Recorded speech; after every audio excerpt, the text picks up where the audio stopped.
on because it's got to be under 4 minutes. Now we've had the bar set. So I am a graduate of the program, and now I teach at King's. Which I got to tell you, like, there are people here today telling you that they have the most amazing job in the world, but no, I do. I mean, I get up in the morning and I just pinch myself, and I cannot believe that I get paid to teach in social justice and peace in the program that I absolutely love. I mean, it's just great. So how I got to this place of being a teacher through the program, I just want to share 3 things with you. The first thing is, I would suggest everybody find out what your passion is, and then follow that. I had worked for many years in banking. As you can tell from my gray hair, I was not a young student coming in here.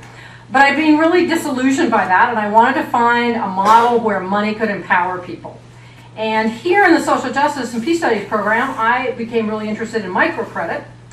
But at that time when I was here, microcredit was not taught in any course anywhere in the UWO system.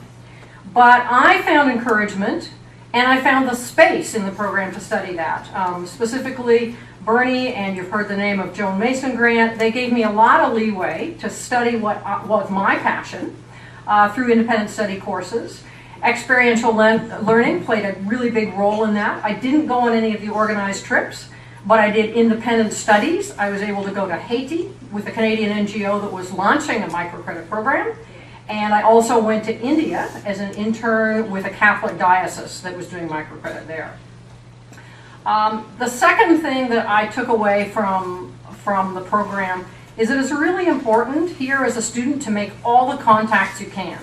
Talk to people in really different fields. And that's what's wonderful about tonight, is you can, when we finished, network with all the grads and ask all those questions like, how did you get from X to what you're doing now? And the first thing I did in terms of reaching out and making contacts was I found out that there was going to be a microcredit conference, a world conference, and I wanted to go. So I talked to every single person that I met about the fact that I wanted to go, until finally somebody got really sick of me and said, hey, here's the name of an NGO in town that does some microcredit. Why don't you go and talk to them instead of to us? So I went, and after I had bothered them for about a month or so, they gave in and said that I could go as one of their delegates. I talked to everybody that I met at that conference, and one of the people I introduced myself to and talked with at length was a man. He was a Catholic priest, and he was the director of a microcredit program for a Catholic diocese in India. We talked, and I told him that I would really be interested in coming and maybe interning with him, and then I was able to turn that into an opportunity to do just that. So just by sticking out my hand and introducing myself to everybody. And when I left university and went on to graduate studies, there was a question of where I was going to go, because I didn't know whether I was going to have this wonderful job in India in microcredit or I was going to go and do graduate studies. And it was actually Claire Callahan, our chief librarian, who suggested a university she said University of Warwick in the UK, get a hold of them. They're kind of creative about how they do things. And I was able to, I mean, Claire is not one of the academic counselors, but she gave me the right advice, and I was able to hook up with the perfect grad program for me.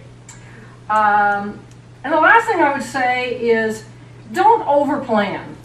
You know, because I teach 4th year, and lots of students are saying, like, what should I do, and they're wringing their little hands, that, I don't know what I want to do next. Let the universe unfold. I didn't know whether I wanted to work in microcredit or wanted to do graduate studies. Well, by not over-planning it, I was able to actually do both, to work for this Catholic diocese in India doing microcredit while also doing my master's research on that. So really, be open to the opportunities. You might not even recognize them as opportunities, but just stay open. Don't over-plan, because I know that I never, ever could have imagined all the amazing things that were going to happen to me since I graduated. And if left to me, I certainly would have imagined something far less amazing, far smaller than what really happened. Hey, I'm done.